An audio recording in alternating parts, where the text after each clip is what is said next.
तो क्या चाहिए आपने? एक ही दवाई है बस, प्रेम। एक प्रेम काफी है। इस दुनिया में सिर्फ एक प्रेम हो जाए, घर में के, परिवार में के, समाज में के, सारी दुनिया में एक प्रेम काफी है। अपने आप में प्रेम पूरा सूत्र है।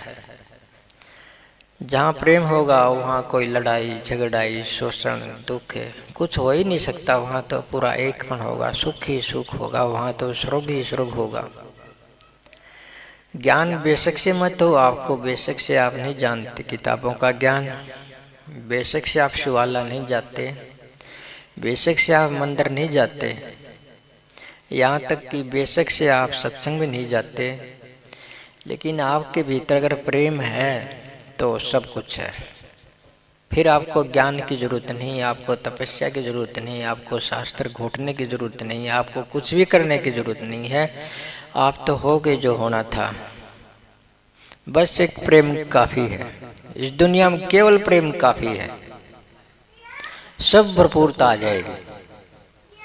लेकिन ये प्रेम इतना सस्ता भी नहीं है कि आ जाएगा।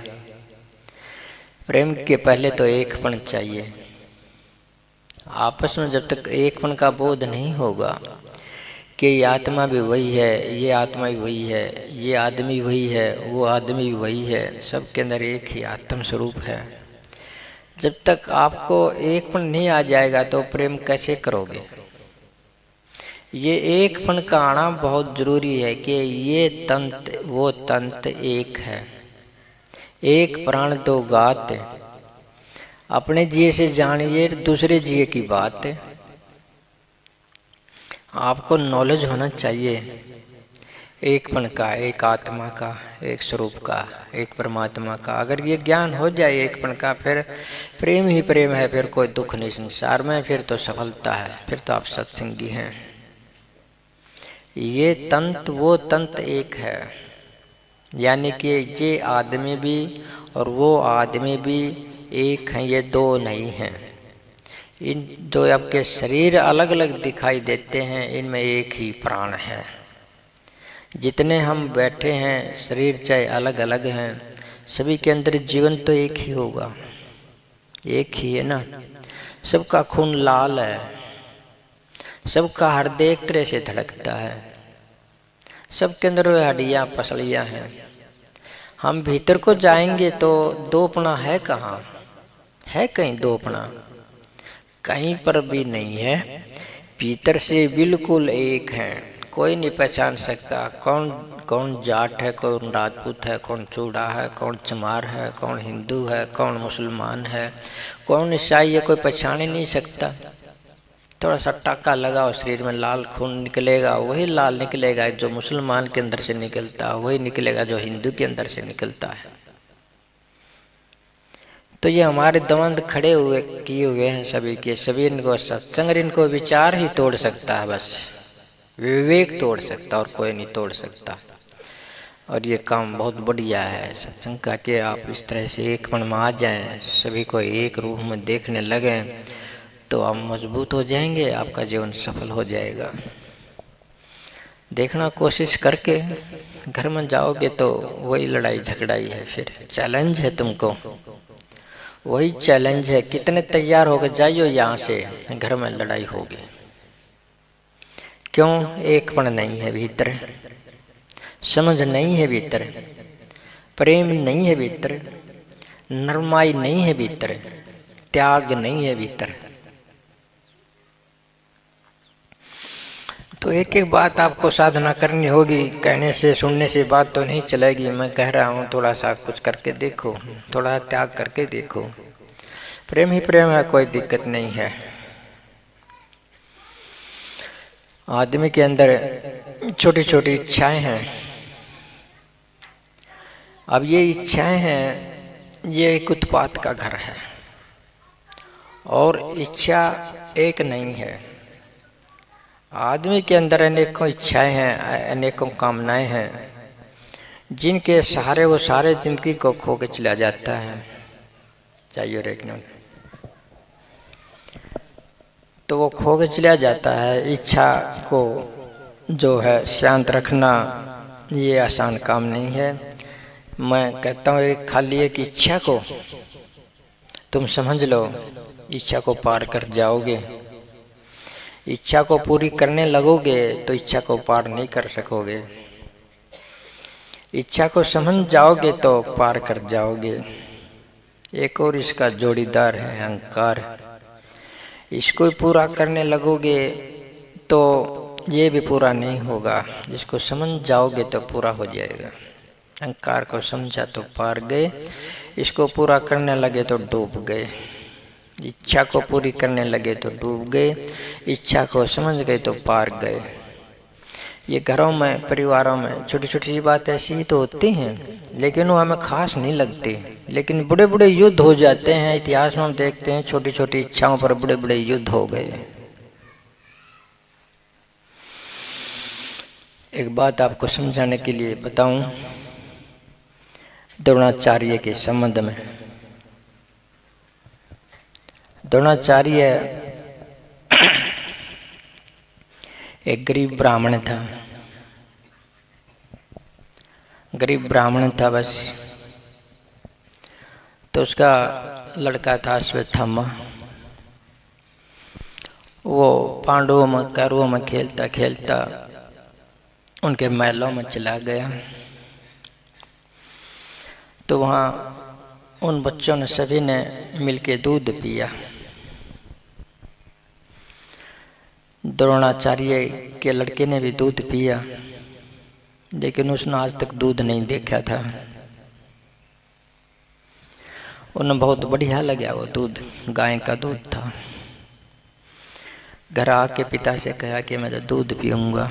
आज मैंने दूध पिया, आपके घर तो दूध ही नहीं है। बहुत बढ़िया स्वाद चीज। वैसे तो इच्छा का ये एक शुरुआत है, लेकिन ये तो जरूरत भी है। लेकिन जरूरत जब इच्छा बन जाए, आगे से आगे बढ़ने लग जाए तो मुश्किल हो जाती है।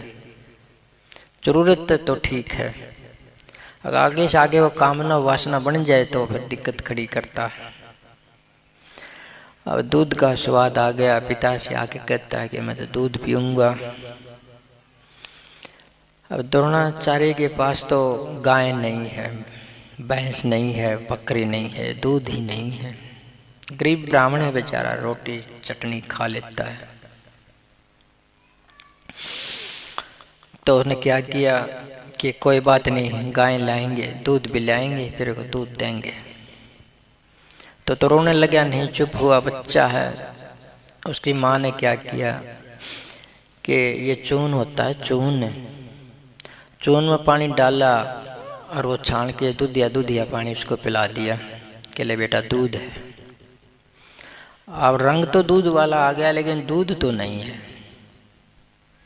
ये छोटी छोटी बातें हैं। ये भी कह रहा हूँ मैं साथ में कि ये बातें बता रहा हूँ, ये बातें ही हैं। सफ़ेद तो इनका जो है रंग है, ज्ञान की तो बातें हैं, लेकिन वो ज्ञान नहीं है जो आपको चाहिए। जैसे कि वो दूध नहीं था, वो पानी ही था फिर भी, लेकिन दूध के बड़ोखे में उसको राजी करना चाह रहे थे। उसको पिलाया, कहने लगा नहीं ये तो दूध नहीं, तो नकली है, मेरे तो असली दूध चाहिए। जब तुम भी असली दूध चाहोगे ना, आत्मा का ज्ञान, परमात्मा का ज्ञान, तुम बहुत कुछ कर बैठोगे, बड़ी साधनाएं करोगे। इसे बातें सुन करके नकली दूध पी के काम नहीं चलेगा। ये भी समझाता हूँ मैं साथ साथ में, कि मैं कहता हूँ ध्यान भी कर लिया करो, असली दूध पी लोगे, नहीं तो ये कोरी बातें हैं, नकली दूध है, नकली ज्ञान है। तो वो बच्चा मानने का नहीं था। और द्रोणाचार्य का दोस्त था द्रुपद। वो बचपन में दोनों मित्र थे, दोस्त। उन्हें समझा दोस्त के पास चला जाऊं, गाय मांग लाऊं, दूध हो जाएगा, बच्चा का जो है इसकी इच्छा पूरी हो जाएगी। अब वो द्रुपद के पास चला गया द्रोणाचार्य। अब द्रुपद कहने लगे मैं तो तेरे को जानता तक नहीं। कहने लगे आप मत जानो, आपकी यादगार नहीं रही है, लेकिन हम बचपन में एक ही गुरुकुल में पढ़ते थे, हम बचपन के साथी हैं। इकट्ठा खाया करते, इकट्ठा स्नान किया करते, बड़े प्यार से रहते थे। मैं तेरे लिए जीता था, तू मेरे लिए जीता था, बड़ा दोस्ती थी। लेकिन नहीं, द्रौपदी ने मना कर दिया कि मैं तेरे को नहीं जानता, तो एक गरीब ब्राह्मण है, शूद्र जैसा ब्राह्मण है, शरीर पर कपड़ा भी नहीं है।